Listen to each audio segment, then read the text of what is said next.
No, I saw that coming. As soon as he missed that header, I could feel something coming. So I'm glad that you got that out of your The system. ripples in the universe. You could feel the ripples in the universe. Yeah, I was steaming. What a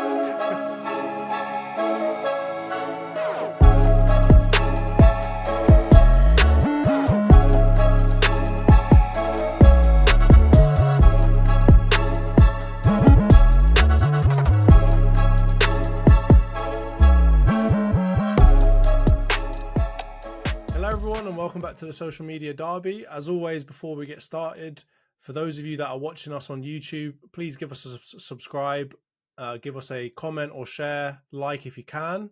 Let us know down below what you think of some of the things that we're talking about. And if you're listening on any of the podcast or audio platforms, please give us a follow and a 5-star review if you can. So let's go ahead and get into it, Ant. First of all, how are you doing, mate? Did you manage to catch any of the football today? Yeah, I did. Managed to watch the United game. I went to watch Tottenham women play against Sheffield United in the FA Cup as well. That was a really good game. 3-2. They were 2-0 down. That was actually pretty exciting. So yeah, I've seen a bunch of goals today. So it's been a pretty good football day. Can't complain. How are you doing?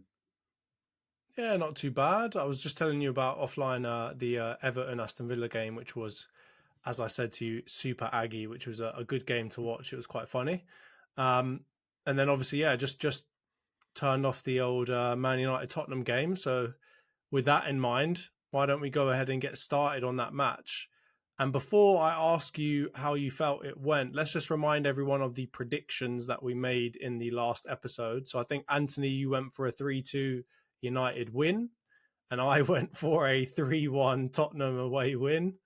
Obviously, both wrong, but I will concede that you are closer. And I do remember you saying that it could easily also be a draw.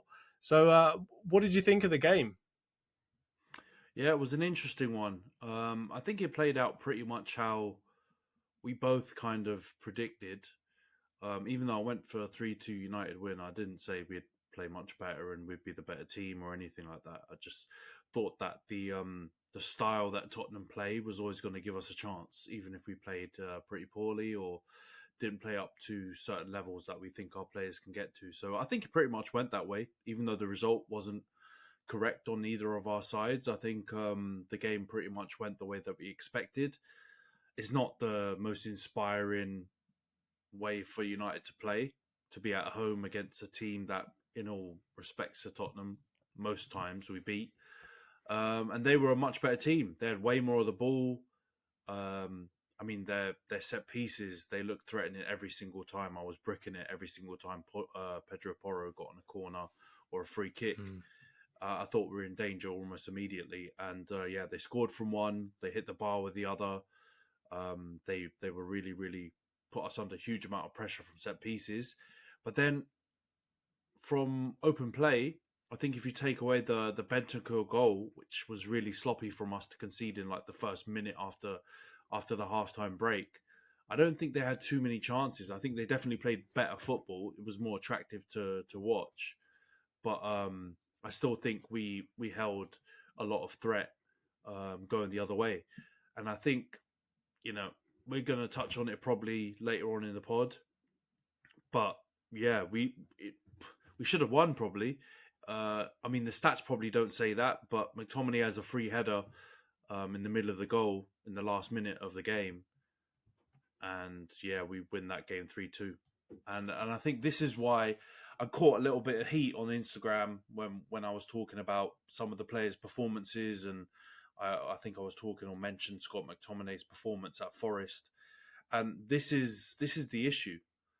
He offers absolutely nothing except comes up with a goal. And then when he has these opportunities to score, if he doesn't take them, what do we get from him? Absolutely zero output.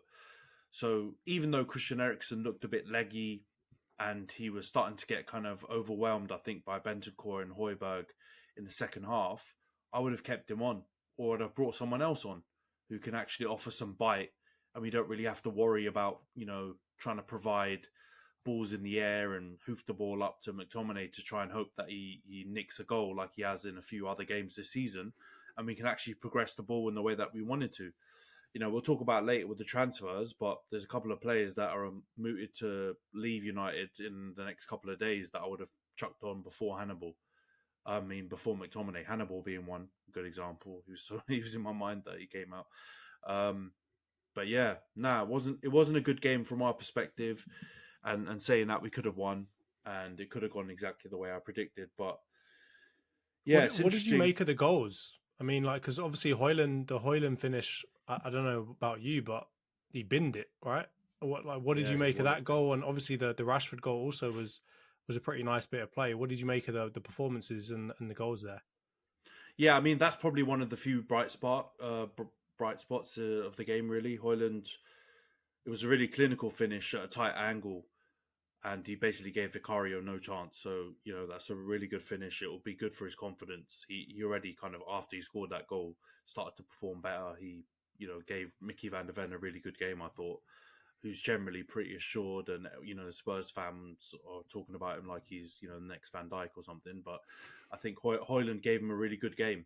I know it's his first game back, so he was no doubt a bit rusty and he pulled up with cramp and stuff like that. But considering how Hoyland has been playing over the last couple of months, the fact that he actually gave him a really good game, and I think there was one point on the counter where he flicked it past him and kind of made Mickey Van der Ven look a little bit silly. So I think it was a really good game from him. Rashford's goal was really good too.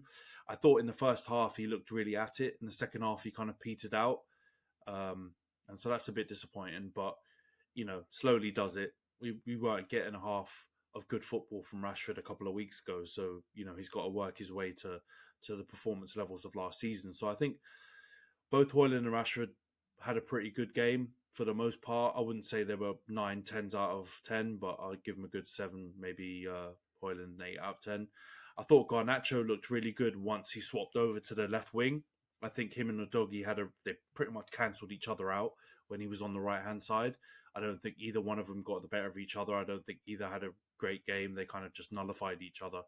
So generally, though, getting 2 out of your 3 attackers to score goals has been a bit of a problem for us in previous games. So I'm really positive about the goals we scored. I thought the Rashford goal was a really good move as well. It kind of looked like we tried the 1-2 and it didn't come off and it ricocheted. But when you watch the replay back, somehow Rashford just managed to like nick in front of Pedro Porro and get the ball back. And the finish was really good. He left Vicario again with no chance. So yeah, our goals are really good. The goals we gave up, yeah, it was really poor for us to give up that Richarlison goal. The amount of bodies in there, you'd hope your goalie would come out and claim it, but if not, you've got pretty tall geezers in there like Varane, Evans, Hoyland himself. There's a bunch of tall players. You'd hope that'd be able to stop Richarlison scoring. And then yeah, the second goal was just really lax. I feel like they played the ball out really well, the transition from defense to attack, but still, the ball to Bentancur was so easy, and then the finish, yeah, I mean, Onana might as well not be there. He just doesn't react quick enough, goes straight through him, and yeah, not the greatest goals to concede. But at this point, the football we've seen so far as United fans, I don't think any of us were shocked to see the goals we conceded, and I don't think any of us were shocked to see the goals we scored. It's pretty much this has been our season. Some decent stuff going forward, and then just absolutely lax defending. So yeah, not too shocked, and I don't think I can complain too much with the result. But yeah, having that McTominay header at the penalty spot in the last minute, not taking it, hurts. But yeah, it is what it is. 2-2. I'm pretty disappointed we didn't win, but I could argue that the first game in the season probably could have ended 2-2 as well, but we ended up losing. But that tends to be how we play. We lose games and sometimes we nick them, but it's only the second draw I think in the Premier League we've had this season, so they were bound to come. Yeah, yeah. I mean, I agree with you. I think from my perspective, it was. I mean, as a Man United fan, I'd probably be overall not too unhappy about getting a point, because obviously, as we talked about, as much as you had like big chances, and obviously if McTominay could just head the ball quite simply at target, I think anything at the target he was pretty much going to score. I know that Vicario is a great goalkeeper, but with the amount of pace that was coming on the cross, the amount of pace that he could just get on a header, and from the distance out from goal, I do feel like pretty much anything that was on target was going in. So kind of disappointing from that perspective. But I would say, Tottenham did kind of dominate, not dominate. I feel like that's probably a strong word to use, but they did have the best of possession. They obviously, had quite good set piece kind of style against you guys. They did seem to get quite a lot of opportunities from set pieces. Obviously, um, when you've got a keeper like Onana in goal, that's not going to come out like an Emi Martinez or whoever else to really try and come and claim and dominate his box. It does make you susceptible to a lot of kind of set pieces, free kicks, corners, whatever else. So I think generally speaking, a point. I mean, Arsenal, we got a point against them. I don't see there's any shame really in getting a point against them because they are quite a difficult team to play against. As much as they'll give you chances, they will create a lot of chances against you also, and they also have a way of kind of tiring out the opposition pretty quickly. So I think generally speaking, I don't think it's a terrible result for you guys. I think it's something you can build on. Had you gone and got smashed, then obviously it would be kind of demoralizing. I think you probably will be disappointed the fact that you went up twice and you just had no bottle really to keep a lead, which is obviously a big issue for you guys. But I think generally speaking, the thing I'd be most worried about as a Man United fan is we don't score enough. I think I saw a stat on, before the game came on, you're bottom of the league for shot conversion. Like that absolutely stinks. How can you, as Man United, be 20th in the Premier League in terms of shot conversion? Right. So from that perspective, I think your shot conversion today, not too bad. If you can get that going against other teams that are low blocks or other teams that aren't quite such a high line, then I think you'll be, you're primed to do a lot better in the league than everyone's kind of expecting you to do at this point. So from that point of view, I think, it shouldn't be too disheartening for Man United fans. I do think obviously there's some disappointment there, but I think the bright sparks of Højlund and Rashford also should be kind of a big boon for you guys too, because really those are the two players that you've been relying on doing something. They're the young. Oh, Rashford's not young anymore, but they've got the young persona. We know what can happen when Rashford is on fire. He can completely change your whole team. We've seen what Højlund can do in the Champions League in terms of scoring. If he can bring some of that form into the Premier League, then you solve a lot of the critical issues that you've got, right? Like, because we've seen you in games this season defend really well, right? Really resolute defending. Johnny Evans, Varane, you're getting Martinez back, and we'll touch on him in a minute. But you know, we know that you can defend. The issue is, can you score, and can you score from enough different outlets to really make a difference, right? Because there are going to be games where Rashford's not playing his best. There are going to be games where Bruno's not playing his best. There's going to be games where Højlund's not playing his best. But you need to try and have a few different outlets. And I think that's going to be the big thing. And I think today that's probably the positive that you could take away from the game, really, is that, the two guys that you are kind of relying on to do something and to get something for your team had decent games and got something out of the game in terms of output. So from that point of view, I don't think it's all that bad. Yeah, it's always just finding the balance, though, isn't it? Like Yeah. when we do attack well, we generally always leak in goals. When we do defend well, we don't generally attack well. It almost seems like they're. This is why we talked about after what game was it?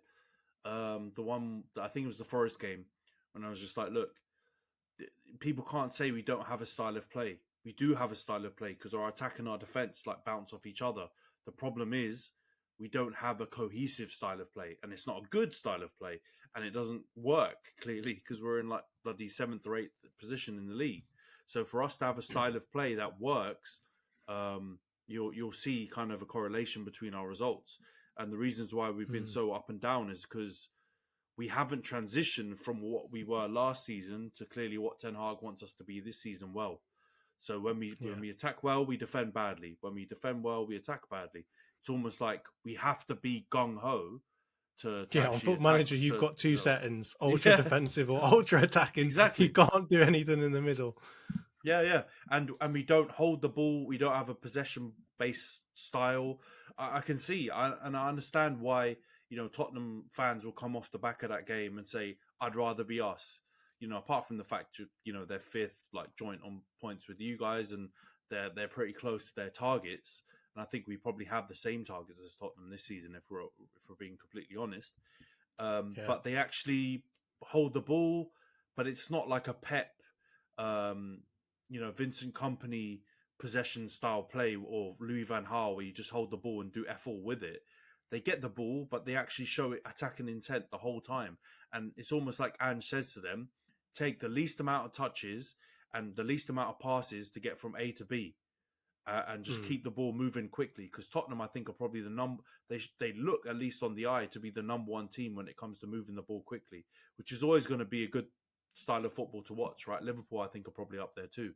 So I don't blame them. Like, they have a better There's style than something, us, and it's better to watch. and and there's something great about one thing. I don't really want to give Tottenham like too many um, compliments here, but one of the things that I think is missing from the game of football today, especially with the kind of Pep style that's been introduced, and something that Liverpool do really well, something that I've seen Tottenham do really well this season, is a player passes and immediately starts moving somewhere else. You see what I'm saying? They don't backtrack; they pass and move. It's like an L1X kind of thing they're doing here, where they're playing the ball, immediately going forward to see if they can give the receiver of the ball like another option. And I see that there's a lot of like recycling of positions, whereas with Pep, it kind of feels quite strict. And with Arteta too, it's quite strict about like you stay in your position. This is your area. You have a certain area that you can go forward in. You have a certain area that you can go back in, but that's it.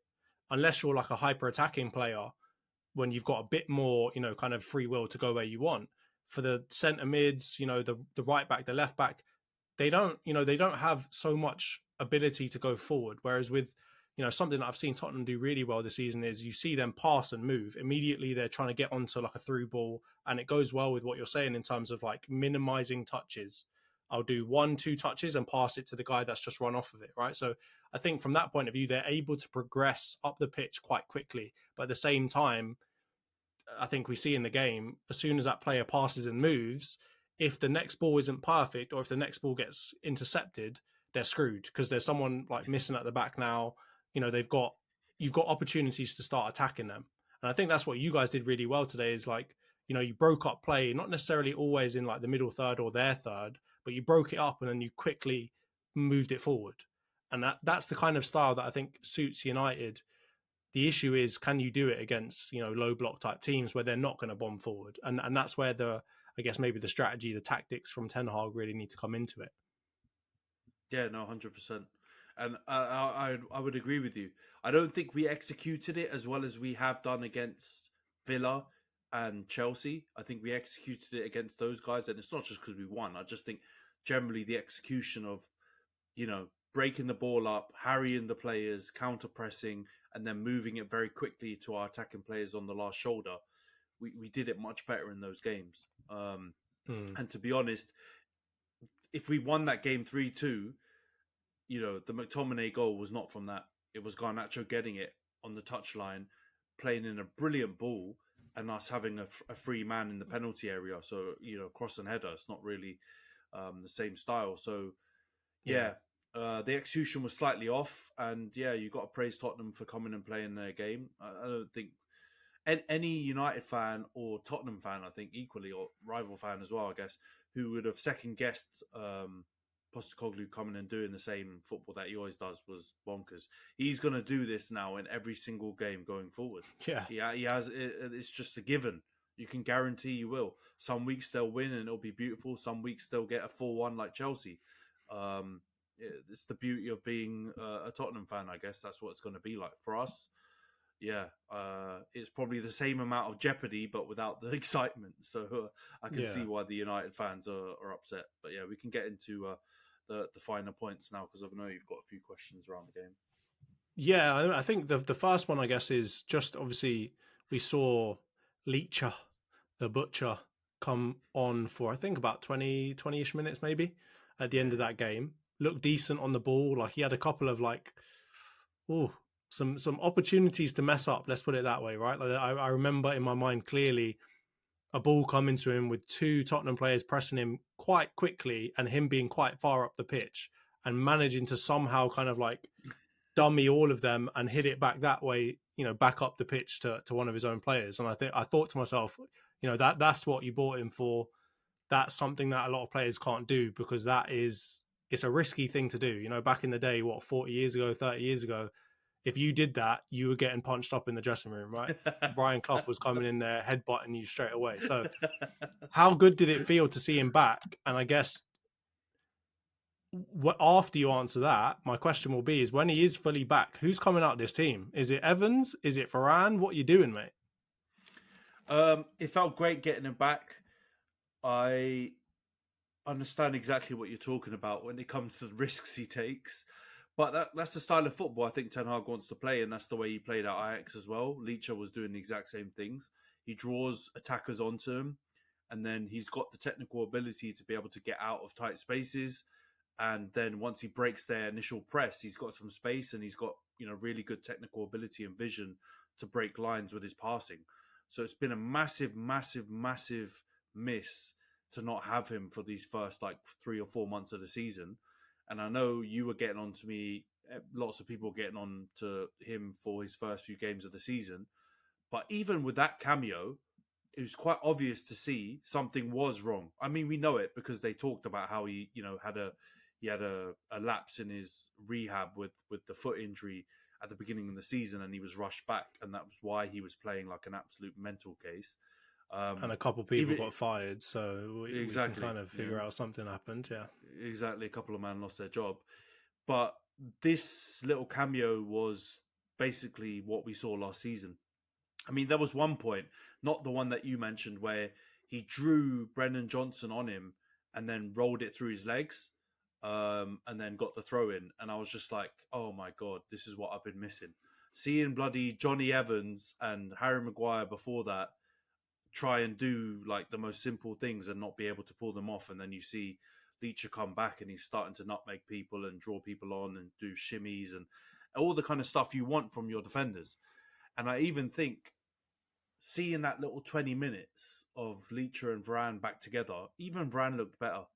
Like I don't think he had a bad game before Leacher came on, but with Johnny Evans, I mean it's a world, different apart from how it is with Varane and Maguire, but it's still not the same. They don't have the same synergy. They don't have the same partnership. Leacher comes in with a bit of bite and a little bit of leadership and helps, and he's a lot more vocal. I think Varane, kind of thrives off that kind of, like Sergio Ramos was probably at yeah. Real Madrid, that kind of leadership, that kind of, vocal support in the back line. And I think not having him there has obviously affected Varane, and I think it's affected Ten Hag's belief in Varane as well. So I'm hoping that that's going to be the partnership going forward now for the rest of the season. I hope Varane can stay fit. I hope Leacher can continue his comeback. And I think seeing those two at the heart of the defence, Luke Shaw comes back at left back, probably Dalot at right back. I think I've been really impressed with Dalot in the last couple of weeks. I think he's really played well. And I think he's been doing a lot of the work that Luke Shaw was doing last season, inverting. And, he just seems to be much better with the ball, driving at the defence. I don't really think Wan-Bissaka can do that. And I actually think Deleuze can actually play a more progressive pass. So I think once you get Shaw back, hopefully Martinez can stay fit, Varane can stay fit with Deleuze at right back. I'd have much more confidence in our back line going forward. Even though I think Onana's still got some question marks over him, I think those four in front of him would help our defense massively. So, yeah, man, I think that's probably another one of the bright points from the game. Alongside the attacker scoring some goals, is seeing Leacher come back, and hopefully he's in the team for our next game in the FA Cup as well. Yeah, it's always great to see two very Aggie centre backs on the pitch at the same time. You always got to have a bet on who's getting sent off first. Especially when you got Romero on the pitch, he's going to be the favourite at all times to get sent off first. But yeah, no, I think as you say, obviously Lissandro is. I would say he was your best defender last year, right? So he was your best defender. I think Varane was good too. So I'm not saying that Varane was bad, but I do think he was probably your best defender last year. So he's the leader. Having him come back into the team, exactly, it's the link up between them two. I think with centre backs, we always say it on this pod anyway, right? Like it's always about the partnership in my mind, right? We've seen there are some defenders that it doesn't matter who they're with, they're always good, of course. But for the most part, it's really about a partnership, and you can put a really good defender next to someone who stinks. And unfortunately, the person that stinks drags everyone down. So from that point of view, I think, yeah, it is heartening to see him come back.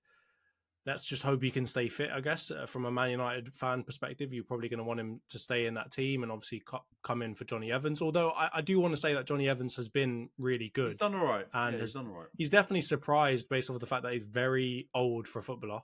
And he doesn't really have any of the attributes that you think Ten Hag would want from a centre back in his team. So from that point of view, I think he's done pretty well, and he's put you know a good account of himself so far. I definitely think he should be coming off the bench first instead of Maguire in any games that come. If Lissandro is starting, I would prefer to see Evans come off the bench than Maguire to come on. So from that point of view, getting some depth back, which is always important. You've got a couple of other injuries, obviously, to come back as well. So obviously, Casemiro didn't make it onto the pitch today, but it does look like he's back from injury and he'll probably slowly get integrated back into the team. So that'll be good. Would be interesting to see a double pivot with old Mainu and him together. That would definitely be a very interesting thing to see. I'd like to see kind of Casemiro going forward with the ball a bit more because he has been, for you guys, I think, quite good at he's like a goal threat, really, and has been, which is not what anyone expected of him, but he's been doing it for you guys. So I think those are all good signs for you. But let's move away from the performance, right? And let's move away a little bit from what happened on the pitch today. And let's just look at a couple of things. So there's been a lot of rumours, as always, and a lot of just debate on, on X and wherever else around Man United, as you pretty much see every day of the week. But one thing that I wanted to kind of touch on was Ten Hag came out recently in a press conference and essentially said, this season everyone's kind of dissing my transfers, but last season everyone said that they were inspired. He went through the players.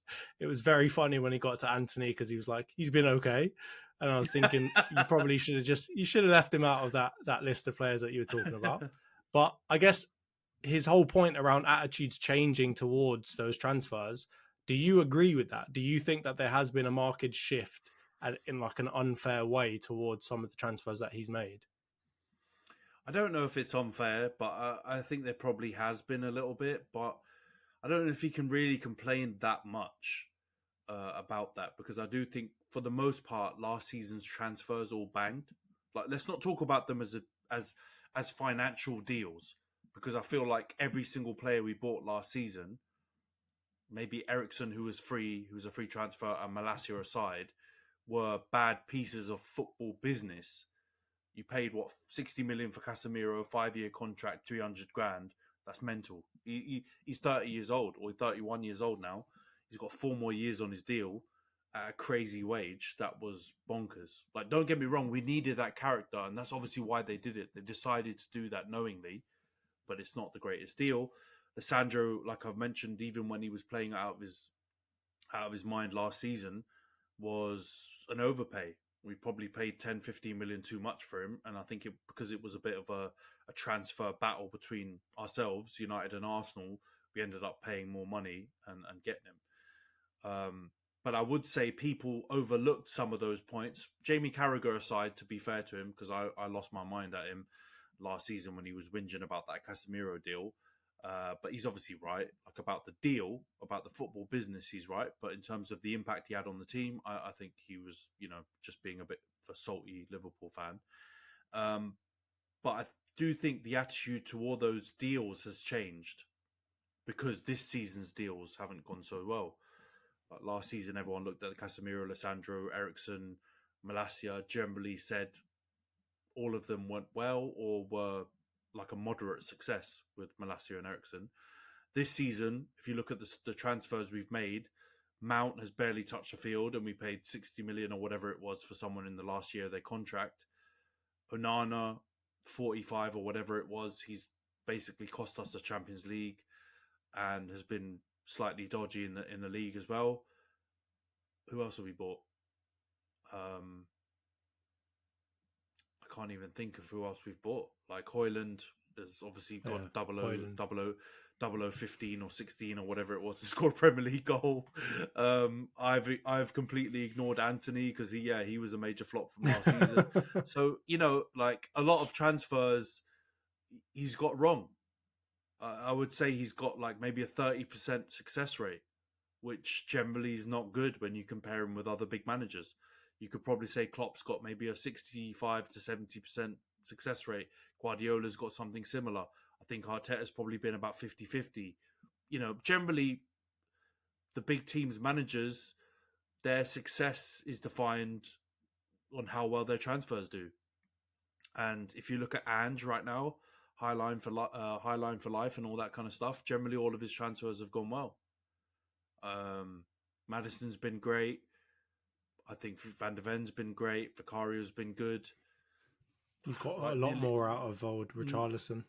Yeah, I mean, and then beyond the transfers, obviously, what you get out of the existing players. I think generally Ten Hag, if you take Rashford aside, he hasn't really improved too many of our players. I guess you could say Luke Shaw played fairly well, but Luke Shaw's played well under Ollie. So, when you compare with other managers, it's generally what they can get out of their new signings and what they can get out of these existing players that are within the squad. And I don't think he's done well enough at least this season. So that's changed a lot of people's perceptions of the players that we, brought through the doors last season. So I think it's normal. I think the only way that can change is when they come back. I think it's quite harsh because obviously a lot of those players have been injured this season. So I do think it's, not necessarily reflective of how good those players are. But based on the players we've bought this season, they've generally been pants. So if those players have been pants, it kind of just blankets all of the signings from last season and people have short memories and we'll go, Casemiro has been rubbish this season for 2 or 3 games. Forget about how he was last season. Lissandro, we talked about already, came back injured, did not play very well. Now suddenly he's rubbish or overrated. Eriksen, has been injured in and out of the team. Now suddenly he's finished. Malacia, I don't even know what's wrong with him. I don't know if anyone at the club knows where he is, what he's doing, but he's gone Thomas Partey missing. I don't know everyone's got this mystery around what's going on around him. And yeah, Antony's had his own dramas and been absolutely the rest of the time. So of course, you're then going to go, your transfers have been crap, mate. So I don't know. I think he's coming out just trying to defend his team, but yeah, he's played the wrong hand. He should have gone big on the injuries and get the violins out, because that's at least legitimate. You see Lissandro come on the pitch for 20 minutes and it's a big difference. So imagine what it's going to be like when Lissandro's back for the rest of the games and Casemiro's back and we recover Luke Shaw and a few other players. Will be a different team. That's what he should have said. He should have said that instead of saying, people are treating him harshly based on the transfers and Antony's okay. No, mate. Concentrate on the injuries. That's what screwed us. And try and get the best out of the team once we get all the players back. But yeah, Ten Hag is... It's a little... To me, it always feels like a little bit bad when a manager comes out like massively trying to defend themselves and not necessarily always the team.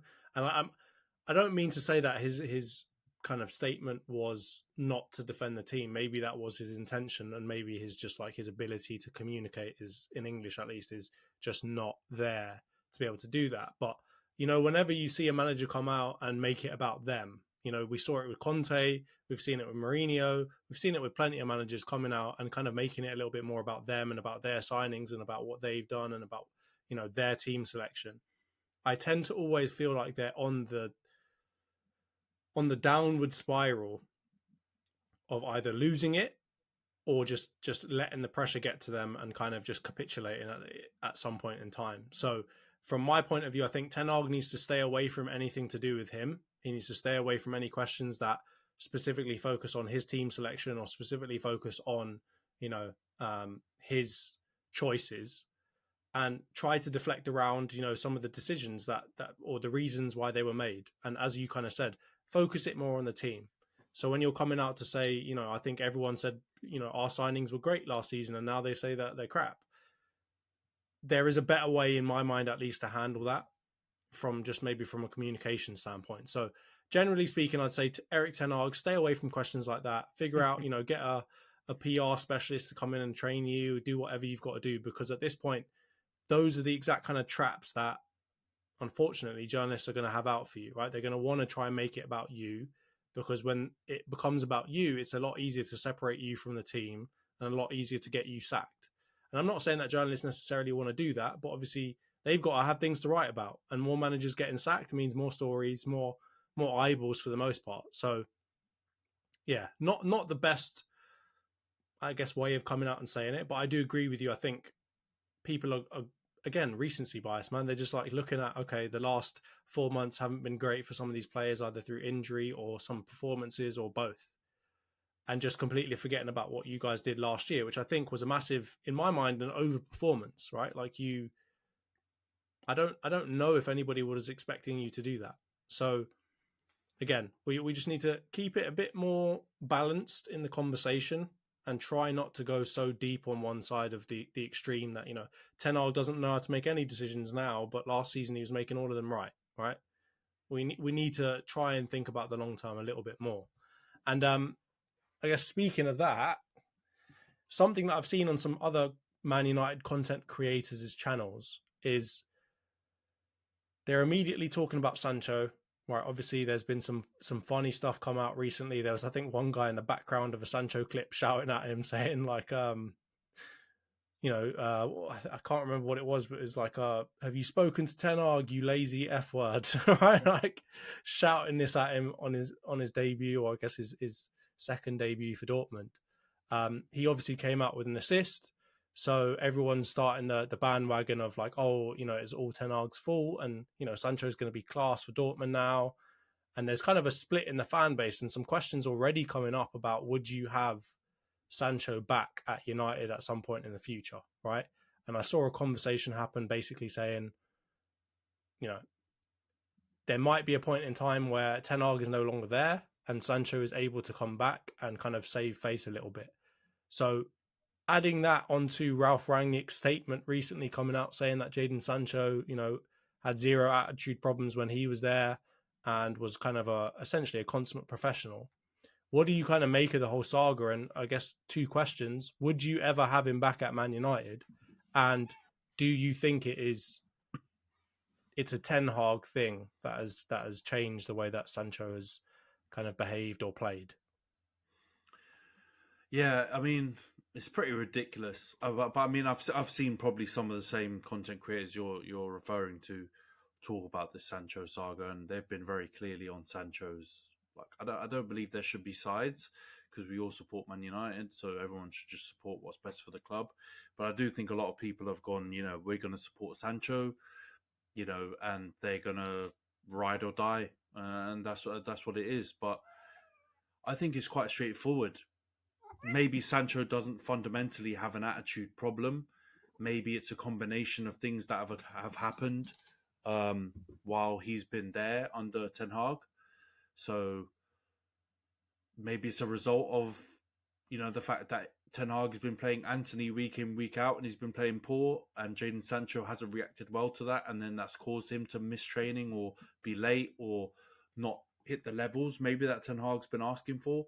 And I do think that's probably somewhere where the truth lies, because there's some people out there that say, Sancho's done no wrong. He's just been reacting to everything Ten Hag's been doing. Ten Hag is the one who's this unfair taskmaster, and he's out of his depth and all this kind of stuff. And Sancho's done no wrong, and basically just blindly backing Sancho because he was a prospect and because we've chased him for a couple of years before getting him. But there are also people, obviously, who go, Sancho's lazy. He's not working, he's not worked hard. The media have pushed this narrative as well that he's had this problem following him when he was with Pep, when he was at Dortmund, when he's been with England with Southgate.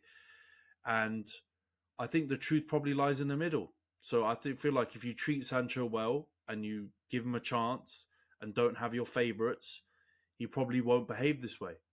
And he will probably come to training on time, like Ralph Rangnick said, and have zero attitude problems. I'm sure he's capable of behaving in that way. But if you don't, or you're harsh on him, or you're strict on him, which I believe Ten Hag has been, he's very susceptible to throwing his toys out the pram. And I believe the same thing happened at Dortmund. And the cause of some of his problems at Dortmund was, I think it was around about the time we were in for him a year before we ended up buying him. And he was unhappy at not being able to get the move. And he started turning up late to training. He started behaving in the same kind of ways. So I just think the truth is he's quite a temperamental player.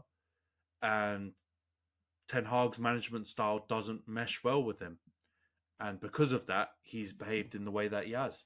And that's probably why Ralph Ragnick has come out and said that, because I don't think Ralph managed in the same way. I think it was quite obvious he was like an interim substitute teacher while he was at the club. So I don't believe any player's going to, potentially react terribly to him. So I don't think he's a fair reflection or, a good character witness for Jadon Sancho, considering he's there for such a short time. And it was pretty obvious from the beginning that he wasn't going to be there long term.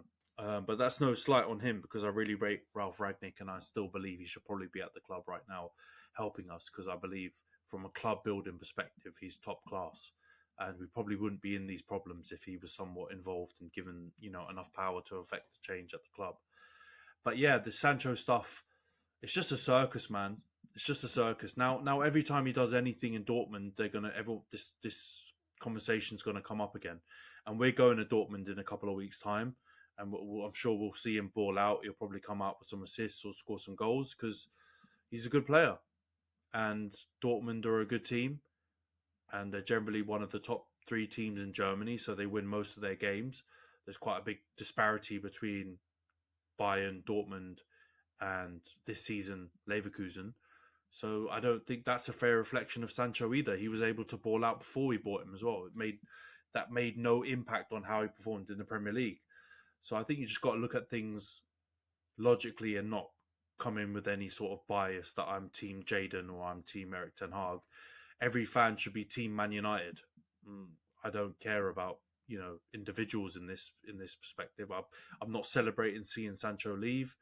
I wouldn't celebrate Sancho staying the same way I wouldn't celebrate Ten Hag leaving or celebrate Ten Hag staying. As long as the team performs well and the team performs and achieves the targets that we're looking to try and hit, I don't really care. I'm not about to get involved in all of this this rubbish that people are getting on. Would I also then assume that, if Sancho were to come back in the future, that you would be indifferent to that as well? Or do you think it's kind of got to be the end for him now at Man United at least? It's not even indifference. It's like, sure, if he comes back and he plays well, I'll support him. Even if he comes back and he shows the right attitude, he's not playing well, I'll support him as well. It's not about just not caring. It's just about what's best for the team. But I would imagine if Ten Hag's still here, he won't get a chance to come back, because that relationship's completely destroyed. And clearly they can't work with each other. If Ten Hag's not around and another manager's there and they manage to work well together, then of course I'll be happy for Sancho to come back. I don't believe he's disrespected the club in this saga, by the way. I believe it's very personal between the two of them. Ten Hag said something about him. I don't believe that was the worst thing in the world. A lot of people are out here saying what Ten Hag did was throw him under the bus. I think they're talking Pochettino's done the same recently. Klopp's done the same. Pep's done the same. He's called Calvin Phillips, Five Guys' favorite customer. Said he's a fat boy who loves eating burgers all the time. Like no one hammers him for that. That's actually harsh. All Ten Hag said was he wasn't training well. Poch said it about Madueke. Lots of people have said it. I don't think that's harsh, but clearly that's not the full story, is it? There's something deeper going on between the two of them, and that's why Sancho's reacted the way he has. So I just think that relationship's destroyed. So I don't believe it will work. Maybe they can reconcile. I don't know. But my money, if I was a betting man, would be on Sancho only having a United career if Ten Hag leaves. And if Ten Hag's still there, I think that means Sancho's gone either on another loan or we'll sell him at the end of the season. So it's just about whatever's best for United. So if a new manager comes in, then I think he should be given another chance, because I don't believe he's done anything to Man United. I think fans saying that are being unfair on him. But at the same time, I think fans backing him are maybe not being totally honest about the situation. And for all the listeners, that's a cat, by the way. That's not like it's not like a baby screaming or anything. That's just a playful cat in the background, lads. All right. Well, I think again, I'm kind of just generally sick of seeing Sancho's name. I do hope he balls out in Dortmund, but I'm hoping that there's not just going to be just endless rubbish in terms of content and tweets and whatever else about, it's all Ten Hag's fault and whatever else. I'm hoping that people can just give him some privacy to just go and play well in Germany and just leave him alone. which I think there's a slight chance that can happen, because if you look at Kane, we're getting very little Kane stuff coming up now in England anymore, right? And obviously it's a little bit different when it's Man United, because you guys, it's a machine at this point in terms of the media. So I'm sure there will be something, but it would be good to just kind of not hear about it and just let everyone kind of get on with what they've got to do for the next few, at least for the next few months. I don't want to be hearing Sancho's name every bloody week. Yeah, it's tiring. And before we end the menu segment, because I know we're going to wrap up now and move on to the other segments, I just want to have one last little time to speak about McTominay, because we didn't really talk Oh about him in God! this game. All Yeah, right, everyone, clip cover it your up. ears. Here we go. Here we go. McTominay rant incoming. Yeah, because like I mentioned earlier, some people were, not necessarily happy with me mentioning the fact that McTominay is not really helpful to our system, or, calling out potentially that he's a player that needs to leave. I think today's game is the perfect example. If we use him, this will be the way that we use him. But eventually this McSauce thing is going to run out. Like, he's not always going to score goals, because he's not bloody Haaland, right? So he's not going to score every chance that he gets. But for him to be useful to the team, he basically needs to have impact at least 7, 8 times out of 10, whether it's from the start or from the bench, because he does nothing else in the game. So if you can, anyone that's watching this pod that wants to comment and get on to me like they did last time about, McTominay, and say, oh, but he scored a goal against Brentford, 2 goals against Brentford, and he scored a goal against Chelsea, and, he scored a goal against one other team. Please tell me anything else that he did in that game. If I check the stats, and I'm not that bothered to check the stats, but I will be if people comment again, right, and get on my about this. If they do, then I'm going to go and check, what is it, FB ref or whatever, and check how many times he touched the ball, how much influence he had on the game in 25, 30, 40 minutes or whatever he had of the game. He was basically invisible in the whole game, and he's basically always invisible, except for the few times that he scores. Today he had a chance and he missed it. I'm going to guarantee you there's more times in the future where he's going to miss them. Of course, there'll be times where he scores as well. But for him to be useful to our team, he needs to pretty much score nearly every chance that he gets, because he doesn't do anything else when he's on the pitch. And I'm praying that next week we'll see a double pivot like you mentioned, Casemiro and Mainu with Bruno ahead. Because, this is something that's never talked about. People always get onto Bruno for his output and the fact that he's still a whinger, but his output's dropped. McTominay affects Bruno's output, because Bruno has to sacrifice and start dropping deeper, because he knows this guy's a hologram and he's not involved in the game.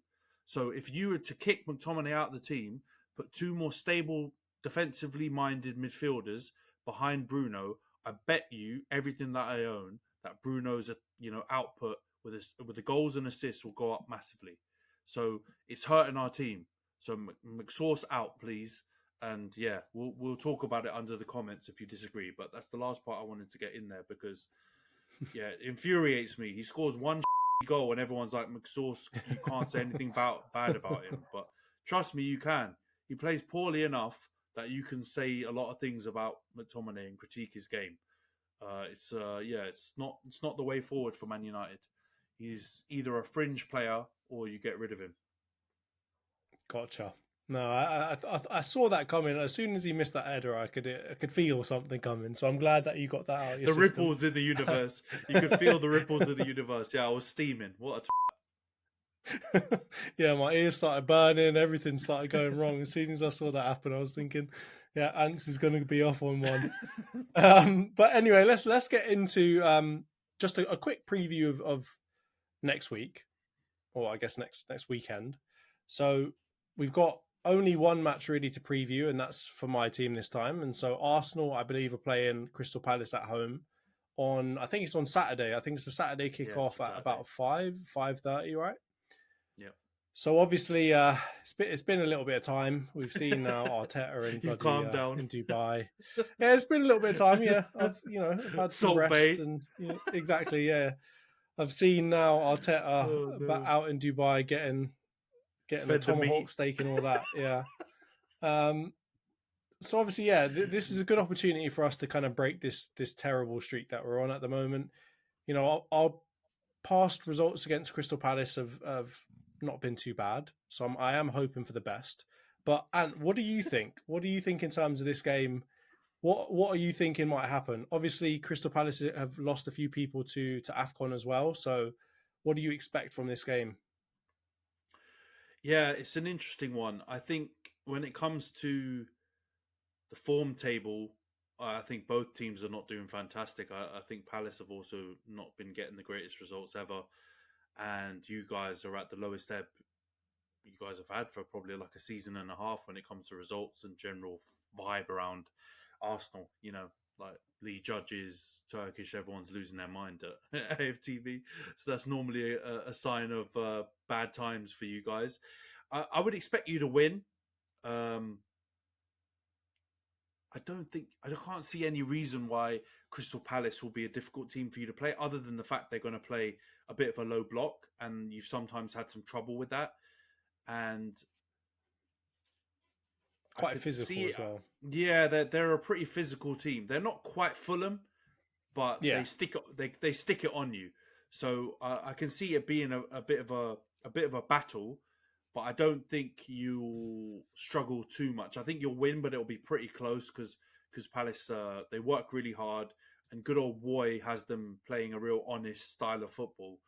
It's not the greatest to watch, but it suits a lot of their players' strengths. So I think you guys will win, but I'm going to go for a 2-1 Arsenal. I think they'll probably score. I wouldn't be shocked if they scored early or scored first and you guys had to come back. But I think the resilience that you've maybe been missing in some of your last fixtures, I think you'll be able to show in this game and bounce back. But yeah, I will touch on that Arteta getting going to Nusret or whatever. That's a stinker, by the way. yeah. You No, need we're gonna leave that for a little bit later because that I'm not content ready needs to yet. come All off right, the I'm not internet. ready. Yeah, I'm no, not no. ready yet. All right. But actually, yeah, you've mirrored kind of the same score that I was going for. So I think just based off the fact that they do play quite physical football, they do play a relatively low block, but they also have players like Elise. They've got players like Eze. They've got players that are good quality on the ball. They've also got like even defenders that can play forward. Anderson maybe not having in the best of form right now, but we've seen him play well before. We've seen obviously where he's a good player too. So I think from that point of view, I don't see us keeping a clean sheet just because we can't seem to do that recently. And then I don't see us going and smashing them off the park with 5 goals or something like that. So I'm also going to go for a 2-1 home win. I'm hoping, we'll slowly get out of this. If we came out and smashed them 5-1, I wouldn't even trust it. I'd just be like, all right, this is a one-off. I want to see some gritty play again. I want to see some style. I want to see a good team selection, and I want to see us kind of dominate the ball. Ideally, don't let a goal in, but I do think we'll probably win it 2-1. I really don't think, though, if they do get the first goal, I don't see us winning it. I don't know what's happened to Really? us recently in that regard, but if we, yeah, if they get the first goal, I think we lose. So I'm thinking we go 2-0 up and then they get one back late and it gets squeaky at the end as we've done many times already this season. So I guess that's what we'll wrap up the preview. But obviously, Ant, you want to now talk about Nusret and that Don that just seems to get himself on the bloody World Cup final pitches and Champions League final pitches somehow all the time. Oh man. Go on, get it out then. What do you want to say? Honestly, that Arsenal need to like literally like serve him a cease and desist letter to get that content off the internet. You can't have your manager being fed, steak off a knife from that guy. That like just like you guys really didn't need any more bad looks or like some dodgy PR at the moment. You need to be doing that kind of stuff fresh after you've won a cup or a league or had like a really good performance. You can't be going to Dubai getting fed $1,000 steaks off a big massive sword by a tiny looking Turkish dude. Like it's just a terrible look, man. He's had a stinker, Arteta. But I guess it's probably better than if his wife or one of his children had been eating the steak from Nusret. So he probably took one for the team. But yeah, you guys, Arteta and Poch, you're not doing well for London this week. You've had stinkers, both of Mate. you. Yeah, it wasn't the best thing for me to see. It's not. In the midst of It's it not all, I inspiring, is want it it? to go quiet. I just want it to go quiet. I want there to be no news, nothing happening. I want all of our players to stay in their houses until we play our next match and win. So seeing it obviously was God, I just knew what was going to happen after that. But I guess from my point of view, if he does that and then we go and win, I don't give a toss. Yeah, it's If he cool. does that and then he chooses a stupid team again and we get beat, I'm gonna be livid. All right, and then next week I'll come on here and I'll give him what's what, because you've got to have some supreme confidence to be doing that in the middle of all of this, man. Or you just got to be completely unaware of life Yeah, and yeah. social media and all the stuff that goes on today. So from that Bad point of timing. view, Arteta, mate, there's a lot on the line against Crystal Palace. You better win that, otherwise there's gonna be some real issues. All right. All right. Anyway, let's go and talk about some transfers. It is, after all, January, and it won't be January forever. And we've Yep. got two teams that tend to be linked with bloody everybody. So we'll start out with United first. We kind of touched on Sancho. He's obviously gone out. Hannibal, it looks like he's going to Sevilla, and I can't remember his first name, but Fernandez, who was like one of your youth prospects, I Alvaro, think. yeah, Who's Alvaro. Yeah, Alvaro Fernandez looks like he's going to be going to Benfica. Is that a loan, or are these all loans, or what?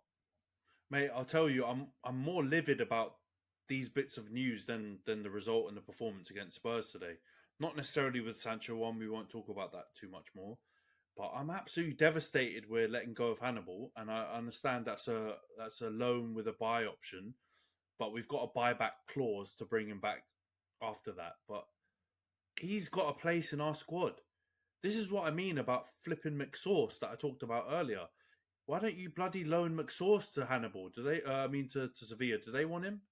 I love that. That would be fantastic. Get him out. Bring Hannibal on. He's got a bit of bite. I think that stat we had earlier in the season, we covered more ground than anyone in United had for the last 5 years or something. Why are we getting rid of players that work hard and show dedication to the team? I really can't understand it. It makes absolutely no sense whatsoever. So I'm absolutely gutted about us potentially loaning and selling him, even if we've got a buyback. I bet you what, I bet you the loan, the buy option for Sevilla is probably something ridiculous like 10 million, and the buyback afterwards is probably something crazy like 40 million or 50 million or something like that. So yeah, I'm not chuffed about that.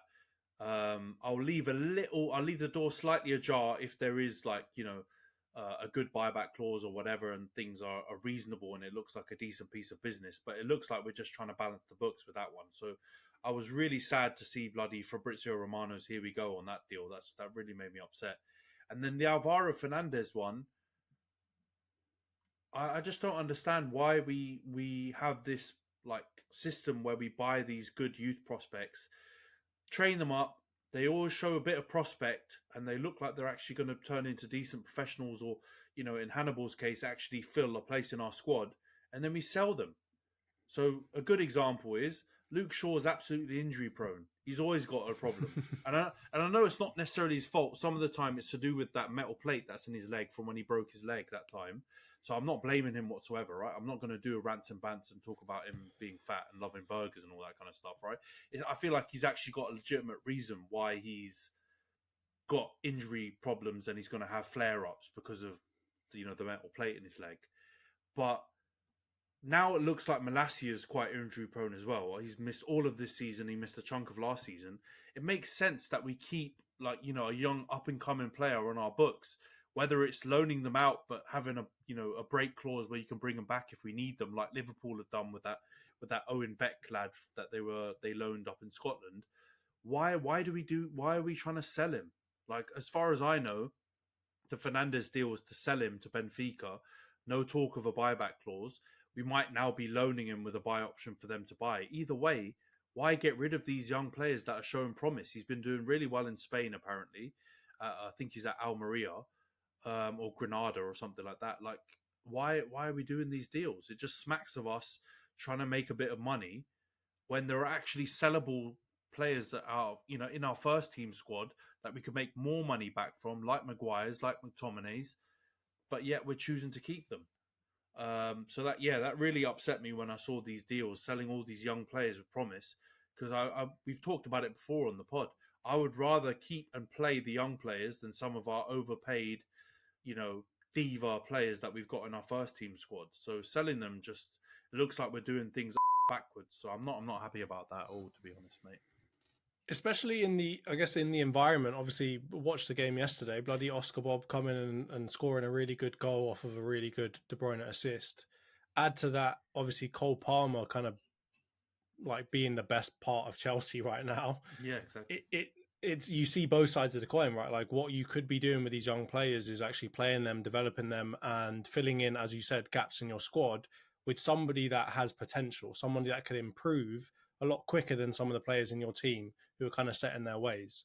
So from that perspective, it doesn't make any sense. But then from the other perspective, like the Cole Palmer type thing is, are you going to rue the day that you get rid of some of these players, right? Even if it's a loan to buy option and whatever else, are you going to rue the day that you get rid of a Hannibal or a Fernandez when you haven't really got that much quality depth in the positions that you're talking about, right? Like Malassi is good, Luke Shaw is obviously really good, but as you say, they're both pretty injury prone at this point, and you don't want to be stuck in the position where you've got to get bloody Reguilon on a short term Exactly. loan, or you've got to get Dello and What's the stick point? him on the left every single time, right? Like there's got to be, in my mind, like a slightly better squad planning, and I don't see because you're not getting a lot of money for these players, generally speaking, right? It's No, different we if it's sell like James poorly. Trafford type deal, whereas like you get loads more money than you actually value him at. You end up getting kind of ripped off every single time. So from that point of view, it's like Ineos must not be in yet, right? Like they clearly must not be fully in charge of the transfers yet because that I get the Sancho one, but the Hannibal and the Fernandez one don't make any sense to me at No, all. they're absolutely bonkers. And I'll end this last point on the transfers out potentially, just with saying who have our two best players or who've been given the best performances over the last couple of months when things have really got sticky. It's been Garnacho and it's been Kobe Mainu. So those are youth products. So I don't understand. You know, if we had Chelsea 04, 05 under Mourinho with a bunch of senior pros that were at the top of their game, like at a world class level, or if not, one of the 15 best players in their position, then I get selling young players. I even understand what Mourinho did in the second stint, having to sell Salah and KDB and Lukaku and all these players. I don't blame him because he had like a really good first 11. He was never going to play them. But in our position, we don't have a really good first 11. We have a lot of gaps in our team where if a young player performs well enough, like Garnacho and Meno has proven, they can get a chance in the team. So just, yeah, the squad planning stinks. If Ineos are in, and this is something that they've signed off on, it's not really the greatest start, is it? It's a bit of a bloody worrying omen if they've signed off on these deals. Yeah, and I think another thing is when we look at the best managers in the world, I'm not including any Real Madrid managers in there because they just buy anytime they need someone, they just buy someone, right? But even they've got a good youth system, right? They've got players that they end up bringing through the ranks. But if you look at the best managers, if you look at Pep, if you look at Klopp, they've both proven that they can move from phases in the squad and they can be a long term manager. It's probably one of the slights I'd have against a manager like Mourinho, right? Is that he could always do it when he had a really good team, right? Or he could build a pretty good team in a quick space of time with good signings and then dominate with them. But he never really showed the ability to go a little one step further, have that awkward transition period and then rebuild something great again, right? It looks like Klopp is kind of in the middle of trying to do that with Liverpool right now. He had obviously a really good period, a really good squad. He balls that up somehow. And then he's had that awkward transition of last season, and now he's trying to build something back up again with kind of young-ish signings, trying to play some of the youth players in his team. Pep kind of does it as well. He's a bit more harsh about it, but you see Oscar Bob coming on and making a difference for them, right? You see Rico Lewis, you see players in that squad that are youth prospects or from the academy. So if Ten Hag wants to prove himself, and I would say this for Arteta as well, right? In order to prove yourself as a long-term manager, you need to be able to have youth development in your team. I need to be able to see you take youth players and make them great and make them part of your team. And if Ten Hag has had any input on getting rid of Hannibal and getting rid of Fernandez, that also feels like a bad omen to me as well, right? Because he continue, as you say, he keeps playing bloody McTominay. He keeps playing some of these players that are seen to be young but actually quite old now, and probably you should be getting rid of. He keeps playing them, and not necessarily always giving a chance to the young players in his team, right? Hannibal, I can't think of a really terrible performance he's had for you guys, right? Even coming on as a sub, he hasn't been terrible at all. And yet you're getting rid of him. Mainu obviously hasn't been terrible. He's been pretty good for you guys. It looks like he'll get a run. But when Casemiro gets back and you start seeing McTominay play over him, then you got issues again. So I think from Ten Hag's perspective, I need to be seeing him doing something with the youth and building something with the youth, like with Garnacho and whoever else. Because if he's not doing that, I don't see him being successful long term. Because I really do believe that is a critical part of being a long term kind of project type, Sir Alex Ferguson, Wenger type manager. Yeah, but Johnson is like, he can't have it both ways. He can't have everyone not criticize and analyze his signings if he's choosing to go that route, and he's choosing to sell a lot of his young players and go the big signing route, or bring in players via the transfer market. That's going to come. He either decides that he's going to promote youth and then mix that with a blend of class signings that he brings in. And then I understand why he would say, look, you need to ease up off my signings, and you need to, look at me. I'm working with the youth as well. My plan is not just based on bringing players in for, gajillion pounds. But it's not. He's selling a lot. These aren't the only youth players who've been sold. James Garner was sold in his first summer at the club. Zidane Iqbal was sold, I think, in the January of last year. Or I think it was even in the summer, actually. So we're selling a lot of youth prospects, and the signings he's bringing in are struggling. Or you could say it's, less than a 50% success rate. So, yeah, man, the jury's out. Let's hope these youth prospect sales don't come back to bite us in the ass, because I can tell you what, I would have much preferred Hannibal coming on instead of McTominay today. Exactly. I think you're definitely right. Like you can't have it both ways. Ideally, from a manager, I think I would like to see a little bit of both, though. I would like to kind of, I hate to say this as well, but like kind of the way that Klopp does it, right? Is he promotes youth, he plays them, they get better. You've got people like Trent in that team who, kind of carry them at points. And then he also, on top of that, get some decent signings in that kind of develop as well, and then you kind of got a nice mix of both of them. And I think with Arteta, at least, that's something that I've kind of seen from him so far. The jury's still out on the signings part, but on the youth part, he's obviously done a really good job of players like Saka, Martinelli, making them better. So I think from that point of view, I'd like to see a little bit of both. And I think Ten Hag probably should look at both avenues, and I hope he does. I'm not sure about his history at Ajax. Maybe he did that. Maybe he's just not doing it at United. But I'd like to see him invest a little bit more in the youth, because Man United have historically always had a really good academy. Maybe not so much recently because you haven't invested in facilities and whatever else, and because the noisy neighbours are about now. But I would want to see Man United have at least 2-3 players that came from their youth team in their like starting 11. You know what I mean? And I think we do though. I think we might be going a bit overboard though, because I'm just thinking about it now. We've obviously got Rashford in the team. He's a youth team player. We've got now Mainu and Garnacho in there, so that's 3. Arteta's brought through Martinelli, Saka. Smith Rowe's not really getting a run out, Okay, but yeah. let's also say, and he's decided to hold on to some of his youth team players who he's brought through, like the Reece Nelson, and and you can see very 2 very different approaches, because Ten Hag's selling a lot of the youth team players that he thinks is not not up to scratch clearly, and you could argue Arteta's keeping some of those players and showing belief in them.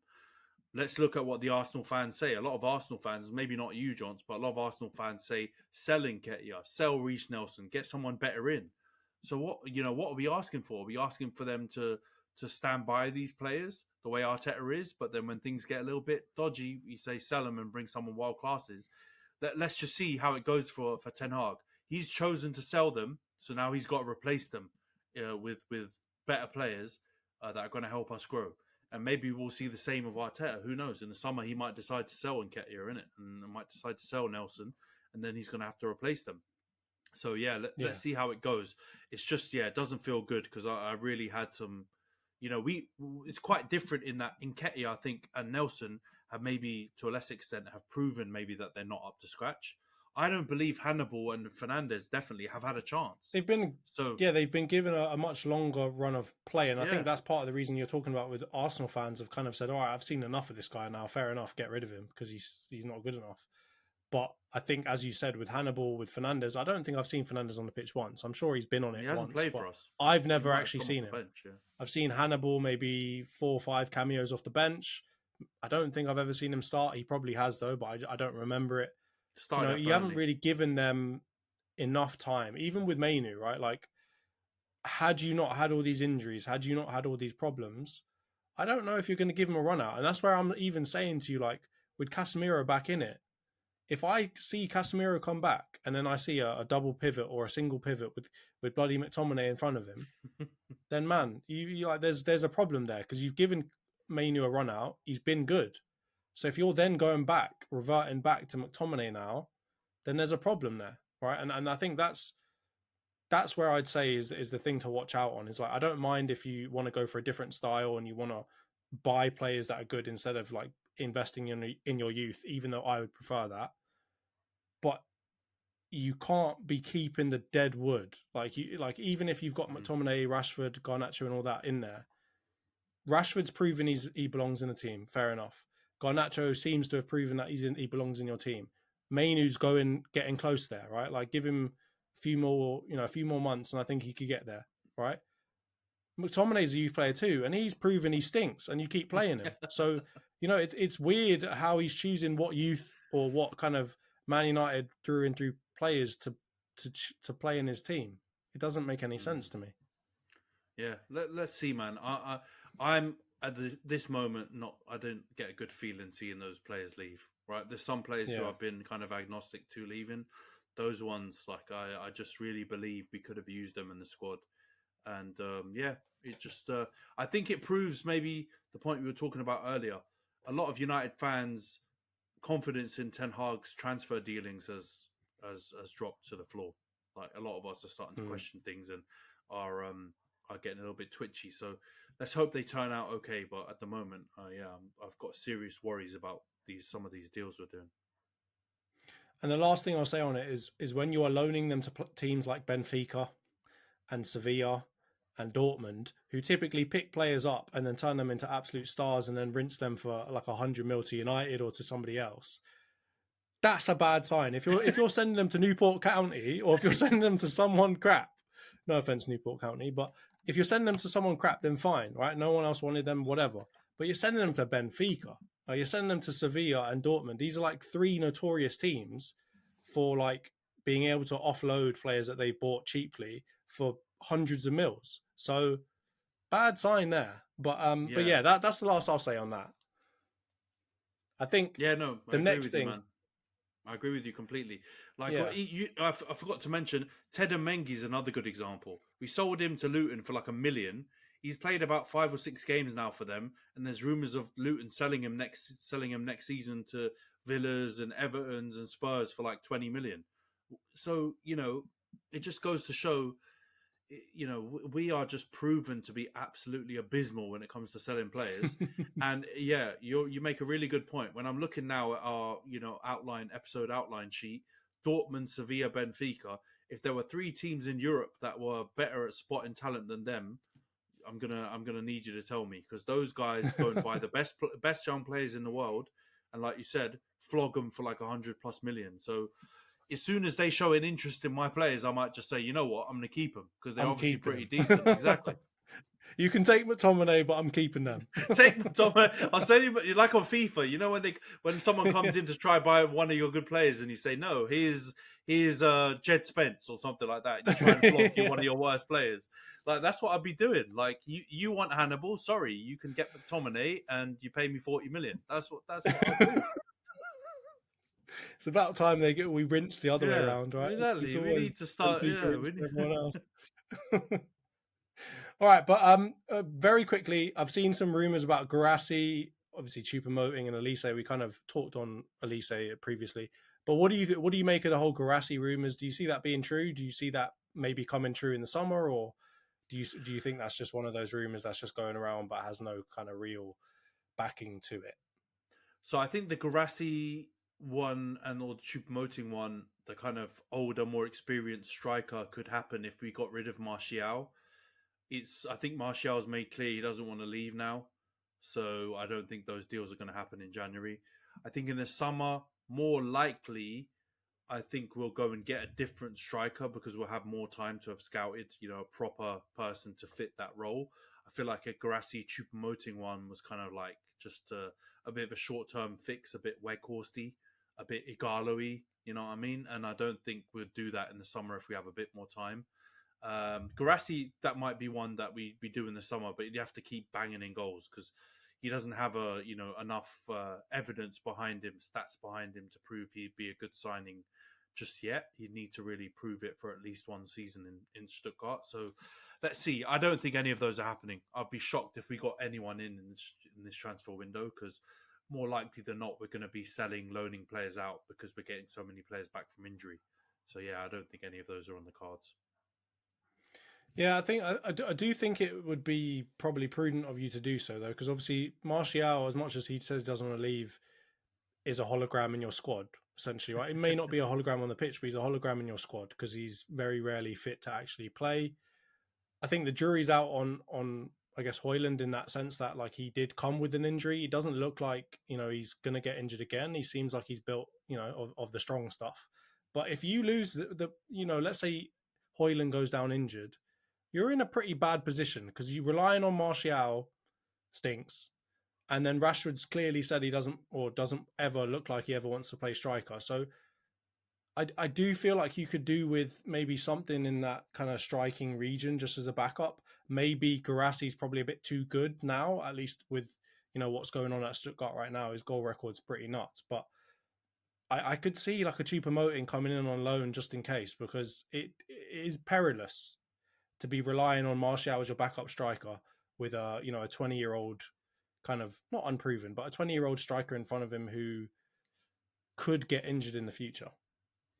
No, that's way too logical, John. So that's not how it's going to work out. That all makes complete sense. But we're going to go with what we have, and he's going to play Rashford up front as a backup third option. That's what's going to happen. I'm telling you. I agree with you completely, but that's not what he's going to do. We've seen him do it already this season. He's gonna plow ahead with Rashford up front, and he's going to do all, and we'll probably lose those games when he plays up front. But that's what we're going to do. I don't see them coming in.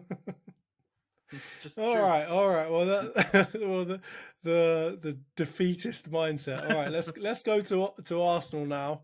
I'll be honest with you, I haven't been as kind of tapped in with the Arsenal transfer rumors as I probably should be, mainly just because they bother me. Just like I hate hearing about these random players that we're going to be buying, and then the big rumors come out about us buying Tony or Solanke or whatever, and then it never happens. So I haven't been tapped into them, but I have heard obviously Borja Mayoral, I don't know how you say his name, but he looks like he might be an option for us. I think he's 26. You've told me he's a former wonder kid. Looks like he's doing all right now at Getafe. Can't say I've got any interest in that at all, mate. When I saw that name come up, I was just like, all right, let's move on now because it's not doing it for me, mate. It's not getting my juices flowing. And I figure, like, what if you're going to buy that guy? Why not just keep the money and keep whoever you've got right now? Because I very much doubt he's going to be a better option than, I don't know, just playing Trossard up front. Or I've even seen rumors of just like sticking Martinelli striker. I'm just saying, like, if you're not going to markedly improve the team, sack it off. No need for it. Yeah, man. I have to be honest. This is such a weird left field one that it might be true. Because all the chats Solanke, all the chats Tony, all the chats, I don't know, some really delusional dons talking about Osman and all these kind of things. But yeah, when I saw this Borja Mayoral deal, I was like, this is so weird that it's either purely like paper talk, absolute gas, or he's like some guy that Arteta's been tracking since he's like 16 and really wants him. Like, there's either those exactly. Are the only fact two that he's Spanish worries me. The fact that he's Spanish worries me. That's who he wanted. He's got his bloody beady eyes and his Lego head in Getafe somewhere before he went to Dubai. Had a little look, had a little conversation, and now we're going to buy some random don that I've never heard of before. It could happen. It could happen. I think it would be honestly, it could. It's one of those transfers as well. If it does happen, it's complete 50-50. It's either going to be a masterstroke and it helps you guys, either get close to a title or win it because he comes in and just exceeds any kind of expectation you have, and he's a proper striker and he offers you something you don't have, or it's a complete bust, Kim Karlstrom type January signing, which you don't see any value in kind of doing. The only thing I will say, Trossard came in last season in January as a relatively cheaper option to like a big glitzy signing because you guys all wanted like a Mudryk. And he did all right. And I feel like he's been a decent signing who's come in and he offers something every time he plays. So you never know. Maybe don't get too down on it, but I get you. It's not a sexy signing, right? You see that and you don't go, ooh, that's going to change our exactly. Fortunes. You kind of just see it and go, I don't know, man. I'm going to have to research this guy on YouTube. I'm going to have to watch some compilations. Yeah, and exactly. given the fact that I've never heard of him before, I feel like that's going to be quite difficult to find. So, even with the Trossard signing last season, right? Like, he's coming from Brighton, who were a high performance team at the time. I think they're still good this season. No offense to them, but like, it wasn't like so crazy to me because obviously Trossard was one of their better players. Him and Matoma, they were really good last season. So to see that signing for 28 million, especially when we missed out on Mudryk, I was like, all right, fine. But like, if Mayoral is the signing that we get, who was number one? Tell me who we missed out on that we ended up with this guy? Because if he's first choice, we've got some problems. It's got to be Tony. I reckon maybe you were interested in Tony and you were expecting him to be a bit more open to leaving, but he obviously came out and did that interview where he said he owes Brentford one and blah, blah, blah, he won't leave them. And now he's had to look elsewhere. Like, otherwise, this is completely made up and there is no target. Like, those are the only two ways I can see it going. Like, it's complete lies. There is no striker target. You've got no money, or you've got FFP problems, which I think is pretty realistic considering you had to loan to buy Raya, and there is no target. Or you actually have got some money that you found at the back of the couch, and you wanted Tony, but he's suddenly just done a U-turn on you and said he wants to stay loyal. Or you had some money, you just didn't have 100 million or whatever they're asking for. So maybe. But again, Mayoral's fine if you make that signing on deadline day, and I've never heard of him before that point. But if we're getting linked with him on the 14th of January, I've got big problems, right? Just don't buy anyone if that's what we're going for, all right? I don't need another geezer in the squad that I'm going to have to, it's like a Cedric. I don't need this Don in my team. Just get him out, and instead, just don't bring him in. Simple. Just keep your existing team instead of getting that crap in. No offense to him, but yeah, very harsh. No, Poor old Borja. No, I'm not doing that, mate. Stick in Getafe. You'll do well there, son. It's your level. But anyway, other than that, Tony Solanke, still don't really know what's going on with that. Trying to keep out of it at this point. As you said, I did see something also about Arteta coming out and basically saying that it doesn't look like we're going to have funds to go for a big striker. I think he was asked point blank, like, are you looking at a striker? And I think he just said, like, financially, it doesn't look like we're going to be able to get one. So if that's what's happening, then fine. But then don't go and get desperate and get this done, because he's financially going to have some burden on us as well. And what's the point? True. I'd rather us go and loan a bloody centre mid and stick Havertz up front, because at this point he's not a centre mid. Whatever he is, he's not a centre mid at this point. So yeah. But anyway, I think we'll wrap it up there. This was supposed to be a shorter pod, but actually ended up going a little bit longer. But there were some laughs that came along with it, so we'll let that one go. But a big thank you to everyone for listening. If you disagree, if you have anything to talk about when it comes to Sancho, if it comes to the Tottenham performance, anything to do with some of Ten Hag's signings, please get down in the comments and let us know. Do you think Hannibal? Do you think Fernandes should have been loaned out? Do you think they should have been sold? Let us know down below, and we'll definitely get back to you. Antony might rage at you, but it's part of the game, man. It's part of the game. But anyway, big thank you for listening, and a big thank you to you, Ants, for joining. We'll see you next week. Cheers, guys. Thanks, John. Speak to you next week.